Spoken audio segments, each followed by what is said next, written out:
All right, ladies and gentlemen, let's see if we can take our seats and get the program started again. That was a wonderful presentation. Where is Dr. Post?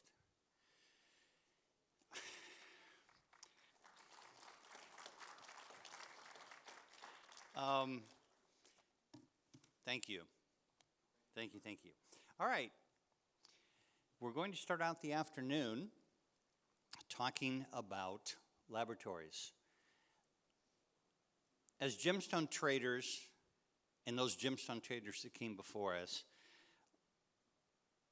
colored gemstone laboratories have always been an integral part of our business. We looked to them for support, we looked to them for education, we looked to them for reports. It's sometimes perhaps a love-hate relationship, but that's not unusual in our business. And since the focus, the topic of this Congress is Gemstones of the Future, we thought it would be enlightening for us to bring in some people from the top laboratories dealing with colored gemstones. And these three gentlemen, Chris Smith, the president and chief gemologist for some 35 years, I know it's hard to believe, at AGL. We have Aaron Palke, who is a senior scientist, researcher at GIA, Gemological Institute of America, for those of you who are asking. And Thanong, Leelawatanasuk. Did I do that close? Close. Close. You can correct it when you get the, who is with AIGS in Thailand. Oh, I'm sorry, GIT. My apologies. I'm not Rui. I'm not Rui. But what we're going to do, it's going to be very casual. I'd like to have the gentlemen start out. We'll give them each about 10 minutes to talk about what the future of gemstones may look like through the prism of their laboratories.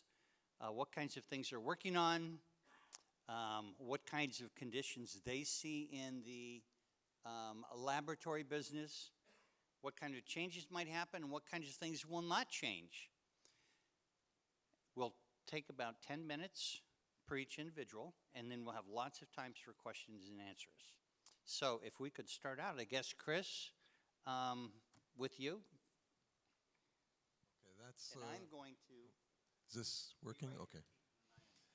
It's a rather big topic that you mentioned, but because there's been a lot for the laboratories. I think there's been a lot of changes over the past several decades with the gemological laboratories, and there are a lot of challenges that we've faced, whether it comes to new types of treatments that are coming out, new types of synthetics that are coming out. For those of us who are also involved with the origin determination, new sources that are providing stones to the marketplace.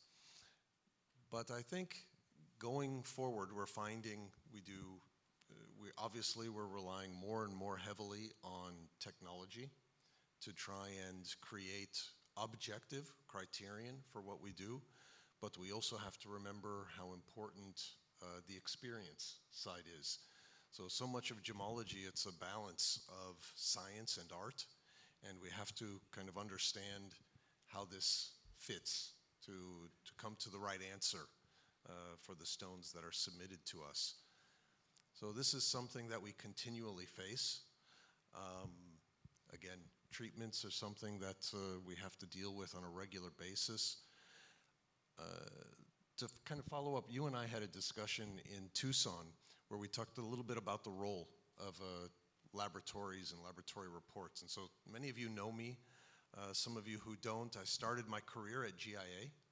I then moved to the Gublin Laboratory, and now I'm with the AGL Laboratory.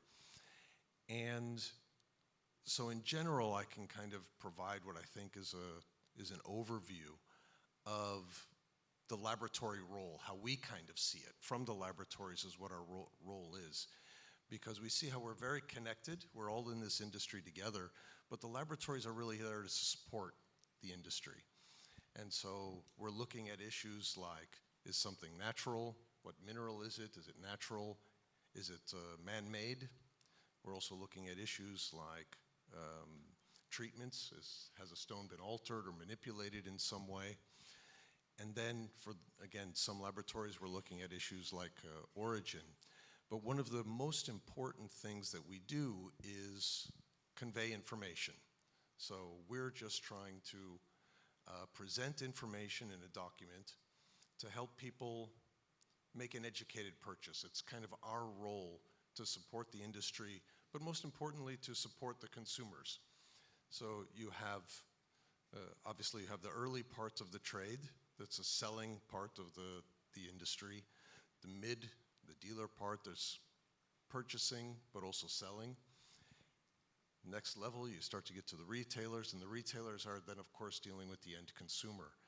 And I think for most of us as labs, we see our role really to just kind of say, it is what it is. We present as much information as we can so that people can make an educated purchase, and that information is being conveyed appropriately. And so, because we feel that the consumer is the most important link in that chain, because without the end consumer, we don't have an industry. So I really kind of see what we do as laboratories on a daily basis is just make sure that we're staying abreast of all the latest developments. We're constantly looking at new techniques to help make our analysis more robust and our conclusions more robust. And then we're trying to frame all of that information into documents in a digestible way so that people can understand what it is we're trying to say. And so I don't know if that's 10 minutes or not, but I pass it on now. Aaron? Sure, thanks. Thinking about the topic and the theme of the future of color stones and the evolution of the color stone industry and the evolution of gemological laboratories, it makes me think of some discussions I've had with my colleagues, my esteemed colleagues, Jim Shigley and Shane McClure, and other legendary folks at GIA. They pointed out that in their day, when they were doing research on gemstones and they were starting out color stone research, most of the questions were, what is this? Is it a synthetic or laboratory-grown stone, or is it natural? When stones were coming through the lab, even when they were looking at stones and issuing reports on stones, they didn't have the same concerns as we do today. They were wondering, is this ruby a laboratory-grown ruby, or is it a natural ruby? And that changed over the years. So after that, not only the synthetics and laboratory-grown materials that they had to think about, they had to consider new treatments that were coming on the market. And so that's kind of the second wave of this. And then, of course, as Chris kind of alluded to, one of the major challenges we have today, the kind of final phase, or maybe not the final phase, we don't know what's coming in the future, but the final phase we're thinking about now is origin, which consumes a lot of the research efforts that we're doing in the laboratory, consumes a lot of the identification that we're doing in the laboratory is determining origin. And so that's where a lot of our research is today, and we've done a lot in terms of one of the major kind of initiatives we've focused on is getting people out in the field to collect stones as close to the source as possible. Wim is going to have a great talk later today about field gemology, where he'll go into some more depth with that. But we're also looking into potential technological innovations that we can bring into this. So a lot of our research scientists are doing a lot of really great work with advanced statistical methods, machine learning and artificial intelligence methods that can help us to get more consistency and more accuracy with a lot of these origin determination calls. If everybody's obviously paying a lot of attention to AI and machine learning these days, and there's a lot of concern, I think, with people about this chat GPT stuff, and it's taking over the job of journalists and this sort of thing. And you might be kind of scared if you're a gemologist about bringing this kind of technology into the laboratory. But I think we were kind of talking before this panel with Chris, and I was saying, actually, I think there's a lot of security in the colored stone gemology anyway for now, because I don't think artificial intelligence is going to come anywhere close to doing anything, all the work that we're doing with colored stones. The things we see in the laboratory are so diverse and so varied. There's so many different questions we have to consider with every stone that we're looking at. So I think there's actually a lot of job security in the colored stone gemology laboratories, at least for the next few decades. There's a lot of research we still have to do. We're doing a lot in terms of keeping ahead of the changes in the laboratory, in the color stone market. We've just recently installed a experimental heat treatment facility in the Carlsbad Laboratory where we do experiments on stones before that we expect these kind of potential treatments to hit the market, so we can be prepared in the case that the trade figures out certain techniques that can enhance stones beyond their natural state. But beyond that, yeah, I just reiterate what Chris is kind of saying, is that we're kind of the gatekeepers for controlling what the consumer is getting and making sure consumers have confidence in the gemstone trade and confidence in the things that they can buy in the market. And so obviously there's a very kind of symbiotic relationship with the colorstone market and the laboratories, and so we hope to kind of further that and work with the other gemological laboratories to advance gemological knowledge and make sure that consumers are getting more of this knowledge as well, so they know what to look for. They know how to decipher the facts that we're putting on the reports. So how do you convey the identification of a treatment to a consumer? Do most consumers even know what a treatment is? Do they understand origin? Do they understand the importance of origin, or what origin should mean to them on the reports? For instance, for a consumer, does it matter for them to have a Burmese ruby versus a Mozambican ruby? Should they be considering the beauty of the stone? What are all these different entries on this report? There's all kinds of entries in the report, and so a lot of what we're doing also is education in terms of making sure consumers kind of understand these concerns better, so that they can use these reports to understand what the stone means and to understand the story of the stone. So that's kind of where GIA is at with our research, and that wasn't also 10 minutes, but we'll keep going. Thanong? Okay, well, first of all, I would like to thank for ICA for having me today on the panel. For the questions about what is the future of the Gem Lab, I think the question is about how the gem industry will evolve in the next decades. So it is quite clear that the principle of the lab remain the same. For the lab, we have to deal with the treatment, we have to deal with the origin determination, we have to deal with the new gemstone that coming into the industry. So what we can do to accelerate the service that the lab is supposed to give to the industry, because as you know that the gem industry is very interconnecting. So the role of the lab have to be support the whole industry, not like support just certain group of people. So this is one of the most important thing that the lab community have to think about. So I think we can learn from the past that since the issue of the treatment, the barium treatment, that caused a lot of trouble in the gem market almost 20 years ago. And I think that is one of the turning point of the industry. That event bring the lab together as never before, because at that time all the lab have to sharing database, have to do the research together. We invest a lot to solve the problem. So I think this problem can be emerged into the market at any time. So as most of you may know that we still have a lot of new treatment of the ruby nowadays that circulated in the market, and we are working very closely each other among the lab. In last year we have the LMSC meeting. Chris also joined to sharing the data and his experiences how to deal with the treatment. So I think the future of the lab will work very closely, and I think we try very hard to convey the clear message that not confuse the market, because as you know that in my past experience there are many times that when the lab have different opinion on the report, so it is cause a lot of confusion in the market rather than help the market. So I think this is one of the important things that the community of the lab try very hard in the past decades, and we will continue this trend, and we will work closely together. So the second trend is the technology that coming into the lab. I believe that most of the GEM lab around the world are working on the AI and machine learning. We at GIT as well, we have the research to conduct the machine learning and artificial intelligence for the origin determination.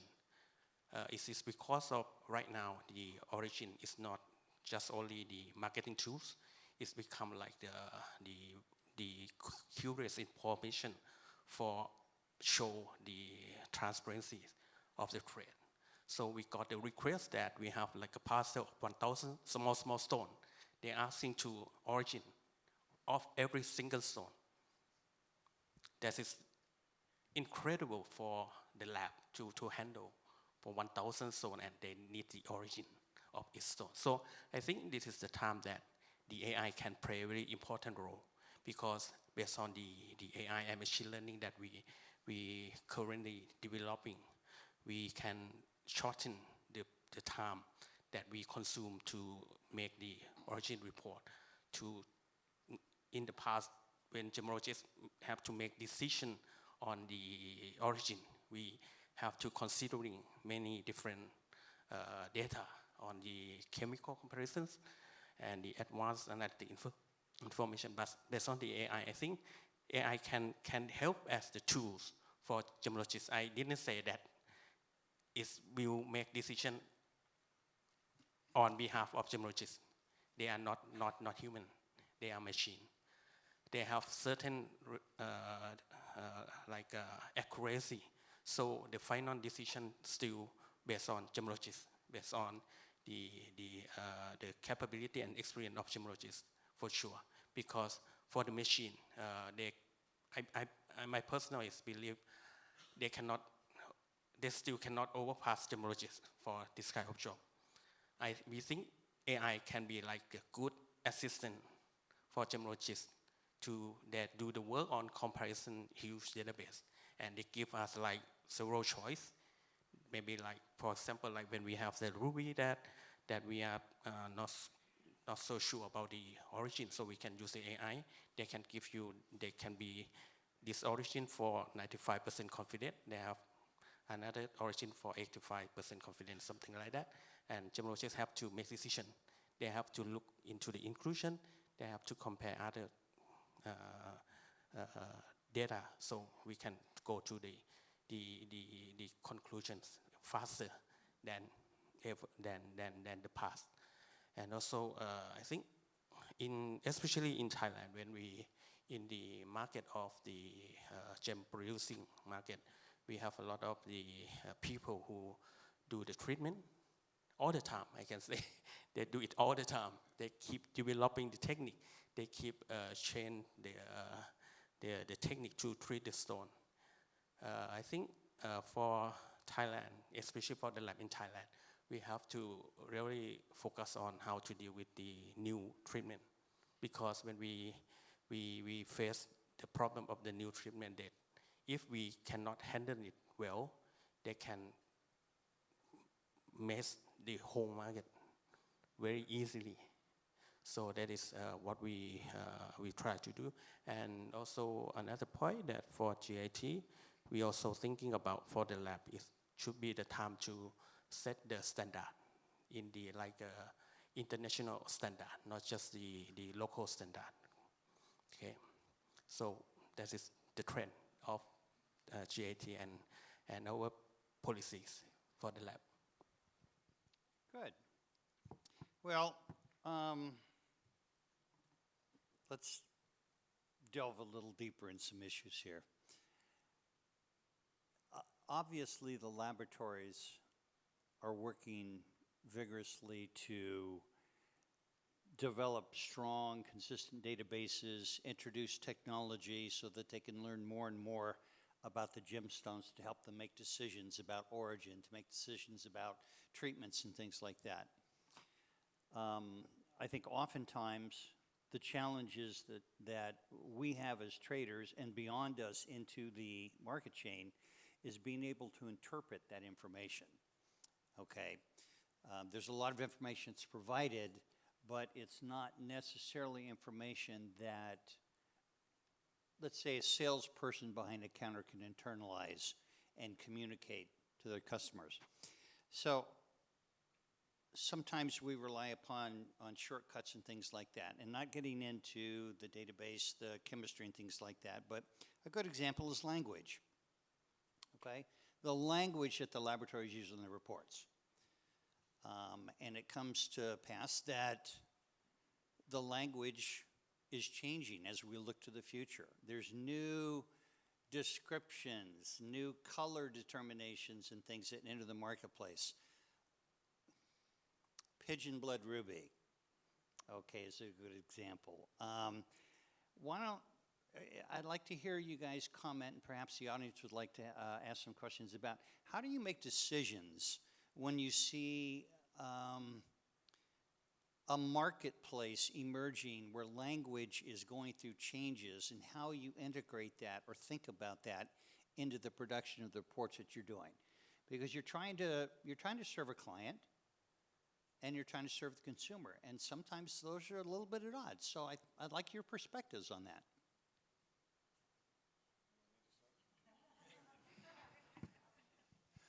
So I'm not going to touch the color terms.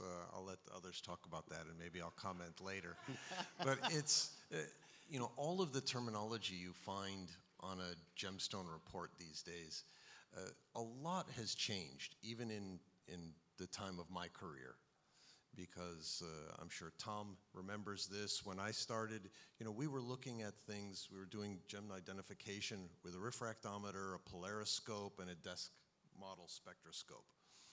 And we were making even things as simple as variety calls based largely on just color appearance and things like that. Whereas today we're trying to look far more systematically at things. We're trying to create more structure. We're trying to see where possible to create objective criterion to support or even supplant subjective criterion. And so this is kind of the evolution of gemology in general. The analytical techniques, as we've kind of talked about, this has also kind of progressed.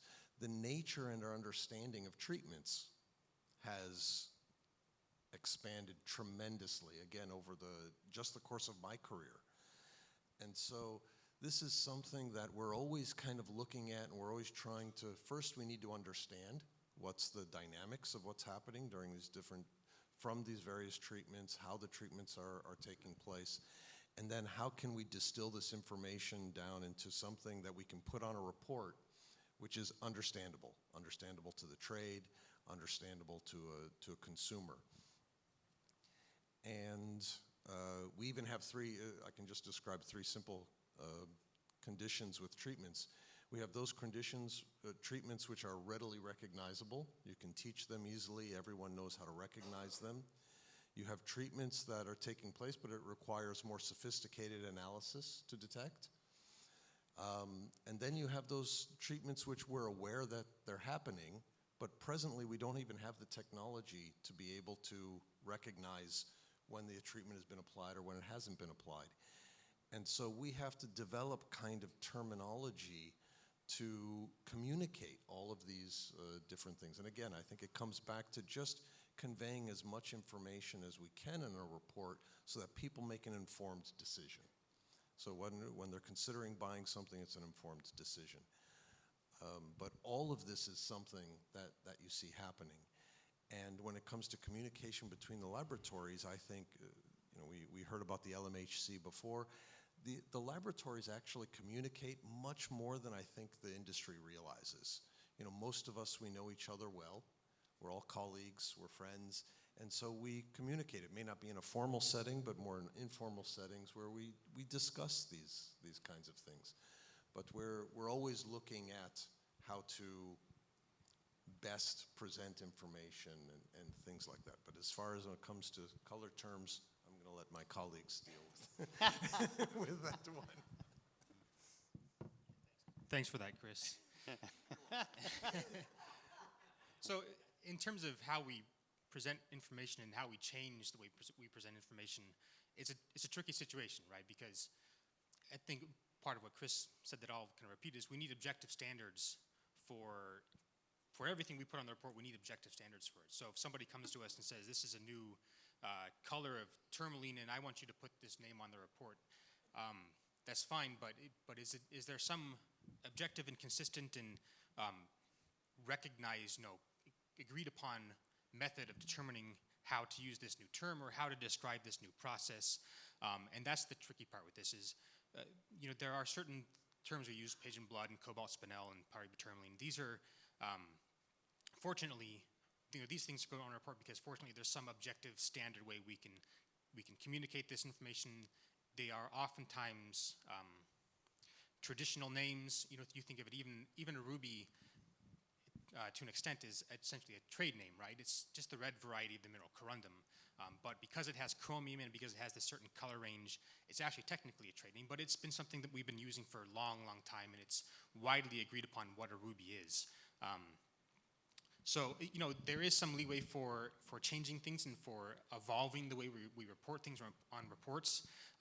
We have in the past added certain things like this new material, aquaprase, came out, and we will put a comment in our report that this material is known in the trade as aquaprase. And so there are certain cases where if a material has been kind of consistently known and agreed upon by the trade what it is, we will kind of change things like that. But it's obviously very complicated, and this is kind of part of the reason, our place in the gem trade is to be in between both the consumers and the trade. So we have to be careful what we convey to consumers because it has to be something that is consistent and that everybody has kind of agreed upon. There has to be some standard way of determining this, some standard and objective way of determining this. So it becomes tricky to change that. And I think one other point to this is that I would maybe like to talk about more after we discuss this topic is how we all talk together as labs, because I think that is something that we can think about changing or potentially evolving the way we cooperate and work together. We think of for instance, the beryllium diffusion treatment, which came out in the early 2000s, and like Thanong said, that was kind of a seminal point in the gemological laboratory evolution, because it did cause us to have to work together more. We often think of ourselves as being competitors, which is true to an extent, but that case, for instance, specifically the beryllium diffusion case, made us all realize that, well, there's something bigger than us competing with each other, and that's making sure that the trade is protected and that consumers are protected. And so there are things like origin, which you'll talk to people, and one of the major complaints we get is when a certain stone has multiple different origins from different laboratories and different reports. And I can say that I'm right and Chris got it wrong, but at the same time, or maybe it's the other way around, I don't know. But it's at the same time, it's not good for the trade for this sort of thing to be going on. And so if there's some way we can communicate more about the way we're doing these things and to work together a little more closely on certain situations with origin and other calls, and I think that would be useful. So it's potentially something we can think about in the evolution of our gemological laboratories. Is there some way we can evolve the way we work together and share information in some cases? And so maybe that's a discussion for the next part of this. Okay, so this very tough question, because this is actually not the role of the Gem Lab, because on how to define the trade term and variety names, actually we have to work together, because most of the name of variety that we use in the market, this is from the trade. This is from the trade. For scientific people, we are mainly focused on its corundum, its natural corundum. But the trade use the name that try to specific on the thing that they can trade much more easier, communicate much more easier to the client, to the consumer. For example, like when we talking about classic problem, what is the boundary of ruby and pink sapphire?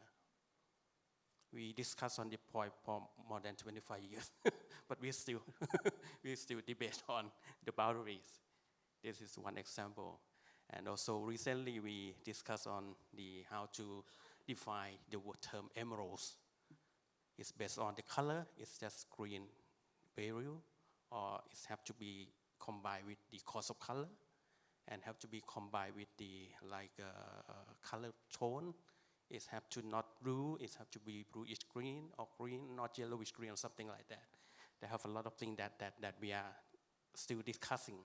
And also I think for the bigger picture, CIPJO also very concerned on this point.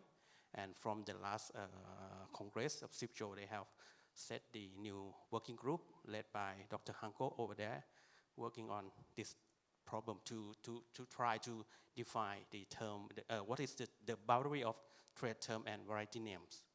Because these two is very close each other, but they use in very different aspect in the trade. So I am also part of the team, and we has been discussed so many times, and we found a lot of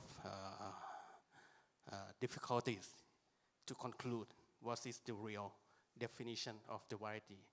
When we want to use the term to variety names, what is the criteria? What is the criteria? It should be the old term, it should be like a trade famous term, or it should be some properties. Because when we learn in gemology, we learn the variety is based on the appearance, its color, its phenomena. But nowadays, the variety is very close to the trade term. And we are still discussing, and we found that it's not easy to draw the line between the trade term and variety term. So what we doing now is we already have the draft, and we are looking for the next process to revise and have some hearing from experts in the field. And also we would like to make it done maybe in the next 2 Congress, hopefully. Dr. Go smiling. Okay, so I think to solve this problem, I think lab and the trade people have to work very closely together. We have to sit together and make some decision on how we can go to solve this problem, because this is the century-old problem now. Chris, you want to follow up on that? I just wanted to follow something up on that, because for me, I think there's a certain trend taking place, which personally I consider to be an unfortunate one. I think that there are big parts of the trade that start to look at the labs as being part of their marketing division. And while laboratory reports have always been used to help support sales and support it, I think, is the best way to describe it. I think this trend where the laboratory reports are, or the trade is hoping that the labs will become part of the marketing when they develop a new trade term or things like this, or they want to start using certain older terms. I think this is unfortunate, actually. For our lab, we've taken always a different kind of approach. We don't actually use pigeon blood. We don't use royal blue, because I don't think it's in the long-term health of the industry. I think that it helps the short term, but this was a term when I started in this industry back in the mid-'80s, but also in the early '90s when I ended up in Europe. I was talking with some of the old-time dealers that dealt with very important stones. When I started first traveling to Bangkok in the Far East, and I was dealing and meeting and speaking with some of the old dealers who really dealt with special stones. They would talk, if we use a term like pigeon blood, they would use this term, they would speak to it with reverence. They would talk, even the people who were really very important dealers, they would talk about the number of stones on one hand that they considered that they'd seen in their lifetime. And now you see a term which was so revered for so long being commercialized to a point of having no meaning. You know, everyone has a different standard on how they're applying it. So you have stones that can be a pinkish red, you have stones that can be overcolored red, they can be a little bit blackish. So you've taken this term, which used to mean almost this unattainable perfection, and now being commercialized to being almost meaningless. And I think that's unfortunate. That's a trend I hope that the labs don't continue, don't continue to foster. I think that while understanding we are tools to help support sales, there is a certain kind of distance we have to keep to stay on the objective side of things. But that's just my 2 cents.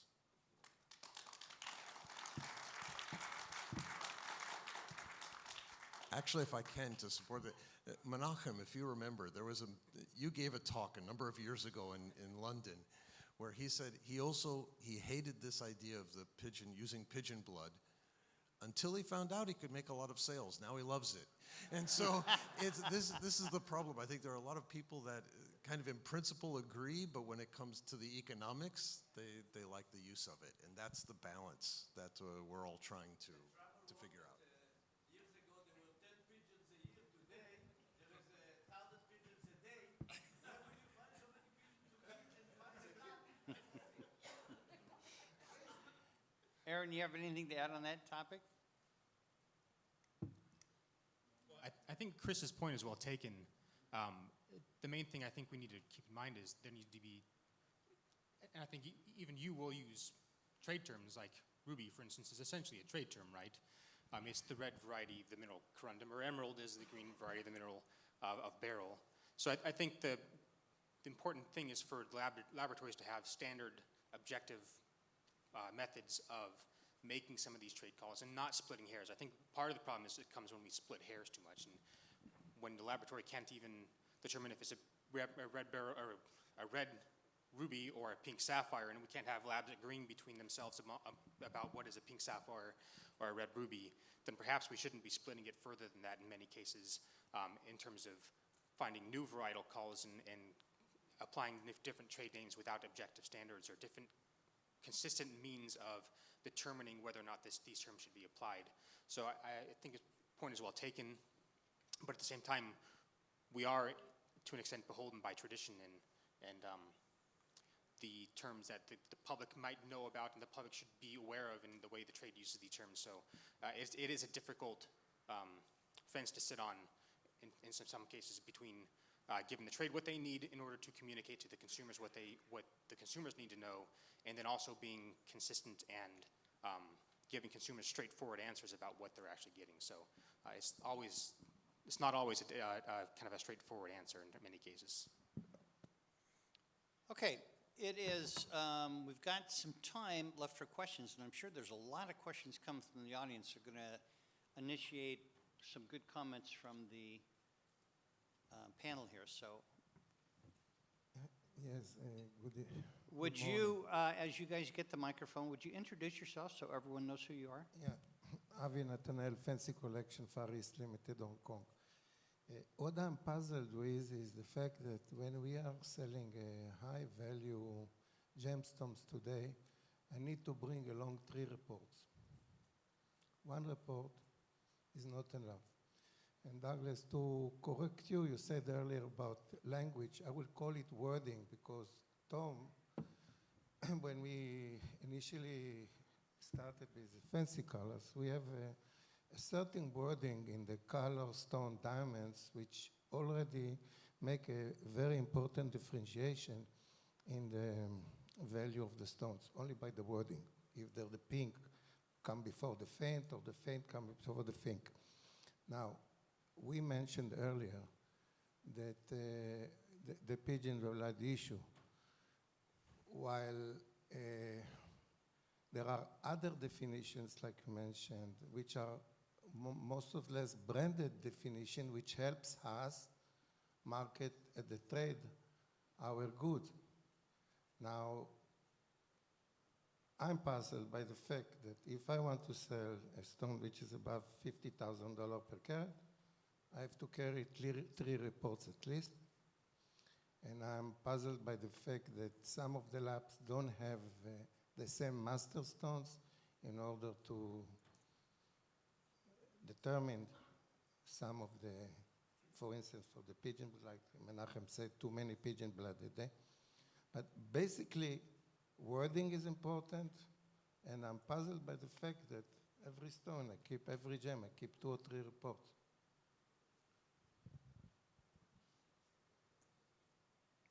And recently, they asked me to allow regarding the AI that you mentioned, we were recently enabled to go to the back office for important lab in Switzerland, and I felt that I'm in a space shuttle. I don't see the gemologists anymore over there, so many machines, you know. And they asked me also permission to make a small, insignificant, I don't know how we call it, Chris. I call it groove. I call it, yeah. In order to determine the origin, they gave us to determine the origin or whatever. So I felt a little bit awkward because I wanted to see a gemologist in the front, and all of a sudden I saw machinery in the front.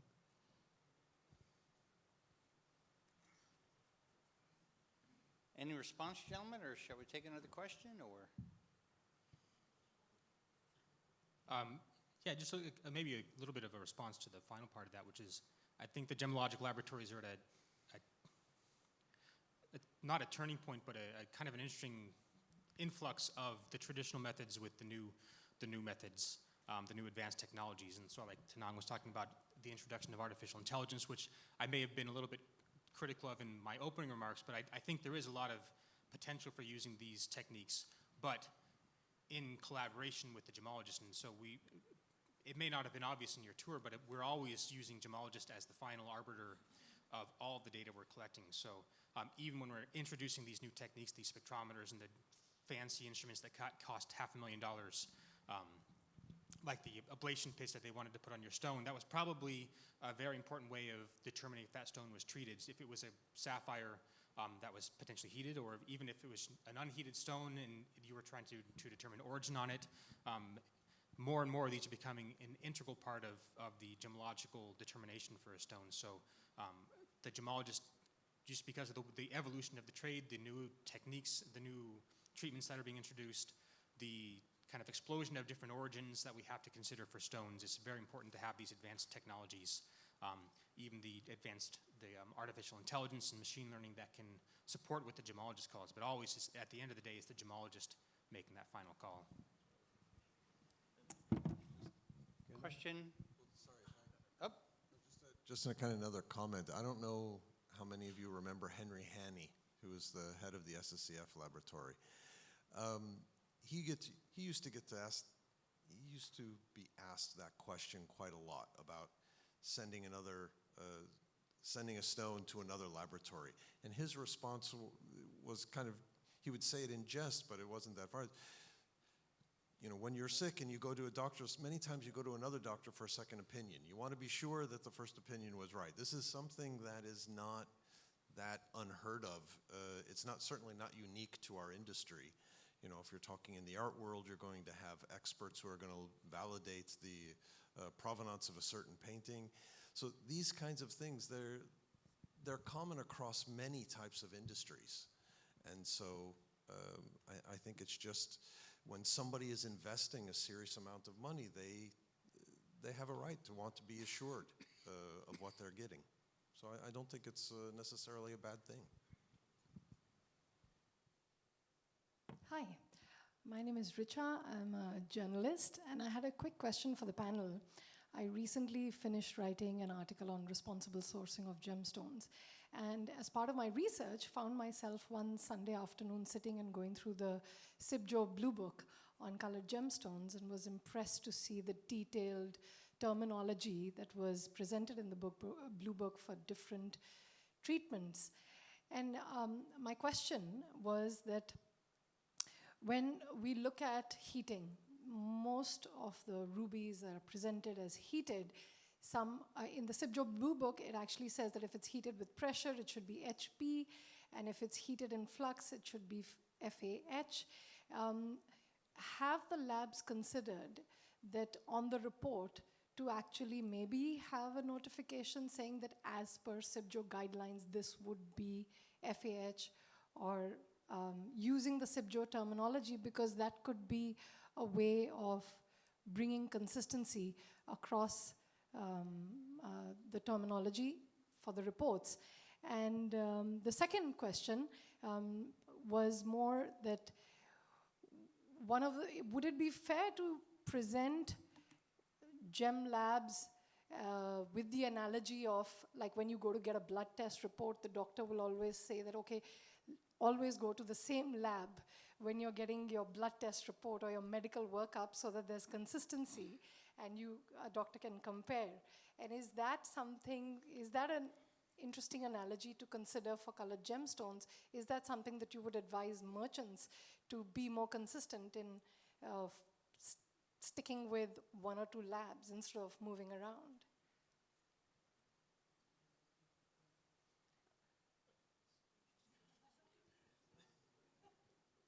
So in terms of consistency in the way these treatments especially are being called, as Thanong kind of mentioned, we do have the lab harmonization manual that the labs all collaborate on, and so we all agree on the types of terminology. Not every lab has exactly the same method of describing a treatment, but we have guidelines for how these treatments and varietal calls and things like this are being communicated. And so that's a case where the labs are all getting together, discussing the issue at hand, discussing the different types of treatments, what they look like, what can actually be determined in terms of different types of treatments. And then we all agree on standardized ways of communicating this to the trade and then to the consumer. So in that part, we are working together pretty closely. I mean, we just had a meeting a couple months ago about this to resolve a few additional issues. And so we're continually working toward that. Hi, I'm Arun Jain from GemDM. You know, 15, 20 years back, when we see the labs had a very different reputation, and today the labs has a very different reputation because it has become more like a business today, not as a lab it used to be before, you know. People are confused. The most important thing is the clients are confused, like what the gentleman told, that today getting any high value gemstone, you need at least 2 or 3 certifications, and every certification is defining it sometime in a different way. It can be a no oil or it can be a minor, and it comes to the whole industry, to the whole traders, to the whole manufacturers. I'm telling you, it becomes a very, very big issue how to make the client satisfied with the certifications, you know.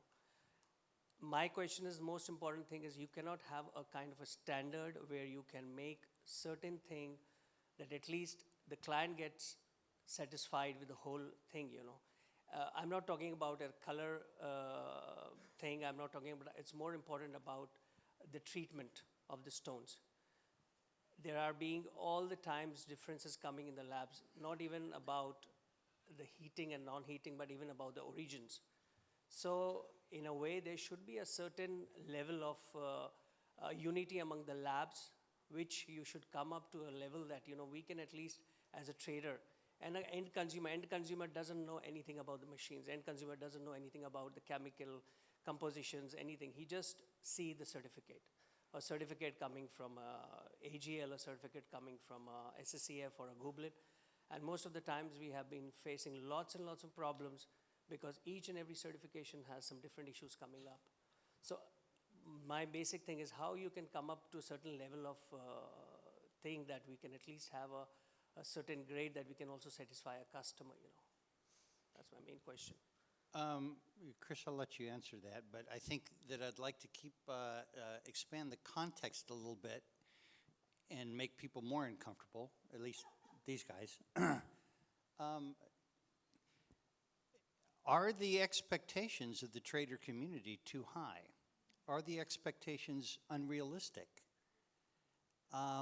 Because the stone is, and I'm going to gloss over this a bit, but origin is certainly important, but whether it comes from Burma or it comes from Sri Lanka or it comes from East Africa, that is not inherent in the consumer's mind. That makes a difference. So who's creating that difference? Are we creating expectations in the consumer's mind that may be setting standards that you expect a laboratory community to reach that may not be reachable? So I'll throw that out and you guys can just jump all over that. So much to talk about with that. You know, there's one thing I would like to just kind of make a general comment. I think that, you know, we as major labs, we get this commentary quite a lot about the, you know, kind of differences that people encounter with laboratories. But I know, I can speak for myself, and I'm sure my colleagues would say something similar. We're looking at stones all day. And you can have 100 stones that are going to go out exactly the same across the different organizations. You don't hear about those. You hear about the one or the two that don't make it. And they circulate to everyone. So these have a phenomenal kind of distribution and disproportionate kind of distribution. So I think that there's a lot of actually agreement between the laboratories, which is not broadly acknowledged. People focus on those differences. Now, if you're talking about something like clarity enhancement of an emerald, you know, you can have, again, we talk a lot about experience, right? It's not just the analytical techniques, but it's the experience of the gemologists that are looking at it. It's also, you have to factor in things like, when you're talking about emerald fillers, it's the efficiency of the filler. So the match of the refractive index and the efficiency of how well it was introduced in a material, you would be amazed at how much you can make a fissure virtually disappear. And so it's possible that one organization, when they were looking at it, something got missed. We're all human as well. But I think that doesn't happen quite as much. At the same time, it can be a year that's gone on between the time that one laboratory saw it and another laboratory saw it. It's gone into different people's hands. You don't know what's happened, you know, with these situations. So I think there are a lot of variables involved. And I just would like to say, I think we all recognize there are differences, but I think if you really were to distill it down, you would find that by and large, the laboratories are doing very similar work. They're doing, and their results are quite consistent.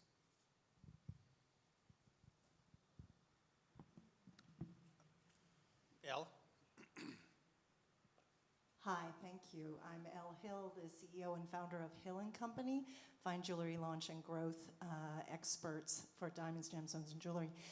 I have a question. Who or what is the source of truth? We're such a fragmented industry, and consolidation and communication is what's going to help us as we get into a helicopter and look at software service providers and all sorts of ways that we can trade internationally better. Who is the source of truth? Like, what is the one God? You know, we've heard about CIBJO, the Blue Books. There's the American National Standards Institute. Like, there's each one of your laboratories. Who is the final say, and who is kind of the God, if you will, that we all speak to, and how do we agree what that is? Chris is right. I mean, isn't it upon all of us to determine what the closest version of truth is? I mean, you take in all the data that's presented to you, and I think all of us are actually really good in terms of publishing and putting gemological information out there for you all to take in and use that in whatever way you can to determine your own truth. And I mean, there is obviously some truth. There is one version of truth, but everybody has to approach that their own way, and you have to take in the information you have to try to come to the best understanding you can. And I think what the Gemological Labs up here are doing is putting out a lot of publications and research, putting all of our data out there for you all to take in and to use that to kind of try to figure out the truth for yourself, I guess.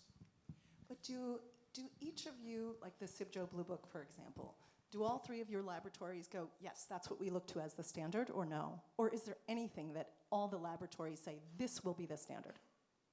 No. No. Not all laboratories are looking to CIBJO. We're not a CIBJO lab, as an example. And, you know, when you look at things like the truth. The truth depends a lot on perspective. So the perspective from the market is going to be different sometimes than the perspective from the laboratory side or the analytical side. And there's a graphic that I love. I don't remember who originally produced it, but it's a cylinder. It's an equidimensional cylinder, and they show a light shining from this side, and you see a circle on this end. You show a light shining from the other side, and because it's equidimensional, it's a square. Both are true. Depends on your perspective. And so this is something which also, it depends. You know, when you're in the marketplace, when we've talked a lot about ruby and pink sapphire, you'll have people sometimes in the market, for them it's a ruby, that's their truth.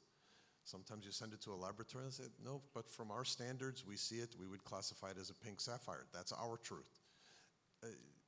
You can't say, I would always say from a laboratory standpoint, what's important is consistency. This is a baseline you have to create. So you have to be consistent. When the other young lady was saying, you know, asking about should you just work with one laboratory or another, I think there's a lot of the trade that already does that. They have a lab that they believe in more than another lab.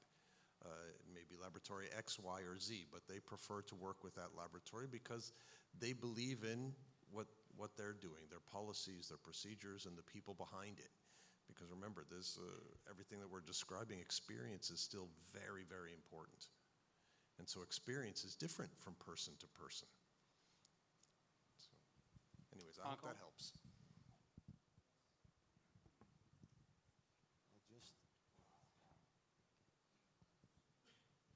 Does it work? Yes. There are no CIPGEO labs, by the way. CIPGEO is just an organization, just a kind of umbrella organization, and trying to deliver all these discussions and talk about standards. But let me put it another way. GIA put out some very good articles, I think, about geographic origin determinations, presented a lot of data, and also explained that in some cases there is so much overlap in properties. You just can't tell, and that's exactly what you are referring to. Is there any willingness, let's put it this way, is there any willingness to accept that you say, okay, I have to make a inconclusive call? And how do you go about this? And are there many cases, or are there just a few cases? I'm just curious to hear. Down the line. And in conclusion, no, but Hanko, I think your point is valid. I can only speak for AGL at this moment. We have actually 3 levels. So we have one level where our degree of confidence is quite high. This is our highest level. And we have another level where we describe that in the preponderance of the information, we find source X is the most likely. And then we also have a conclusion where the origin is currently not determinable. So we create these 3 tiers, and we don't consider them all the same. Okay, for GIT, the origin determination always the optional services. So we keep the right that if the information that we collect from the stone is not clear enough and give less confident for our gemologists, we hold the right to not issue the origin report. That's the same for GI as well. So we will obviously issue an inconclusive identification for the origin if we cannot come to an agreement on the origin. But I think it is actually interesting. This is one area where there is actually some correct version of the truth, which is sometimes hard to get at. Because you're right, there are cases where, you know, and Chris actually alluded to this, so, you know, 95% of the cases, we're probably all putting out the same origin, but there's some, you know, 95% of Madagascar sapphires have certain types of inclusions, and 95% of Sri Lankan sapphires have a different kind of inclusion, but there are some 5% or some small percentage of Madagascar sapphires which can look like Sri Lanka and vice versa, and like it goes on and on and on. So there is room for even if you see a sapphire with dead-on inclusions that indicate origin X, there is some small chance that that is not a correct conclusion. And so there is this is probably why we're seeing differences in opinions between labs in many cases. And so origin at the end of the day is an opinion call. It's not, when we put that on origin on the report, we're not stating with 100% accuracy that we know this sapphire is from Madagascar or origin X. This is our opinion based on our experience looking at sapphires from these sources with known location, known provenance of the stones, and getting in a catalog of inclusion scenes in your mind and having the advanced analytical techniques to corroborate it. But at the end of the day, yes, and this is something we've put out there and we've published in many places. There are overlaps and inclusions, and there are cases where origin X can look like origin Y, can look like origin Z. So at the end of the day, there is still room for not only inconclusive origins, but origins with, origin calls with inclusion scenes that suggest an origin that's not where the stone actually came from. So there are some problems here, and it's we're working to resolve that, but there is a lot of overlap in some of these cases. And to your question, Al, I think the search for truth has been around a long time.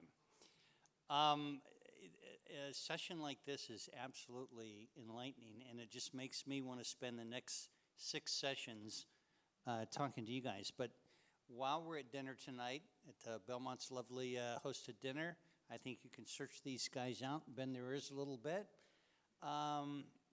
This happens, we get just enough and we want more and we want more. And that's why we have these things every 2 years, so you can come and get more. Gentlemen, I want to thank you very, very much. I wish we had time for more questions, but we do have other presentations and we need to move on. So thank you. Give a nice round of applause.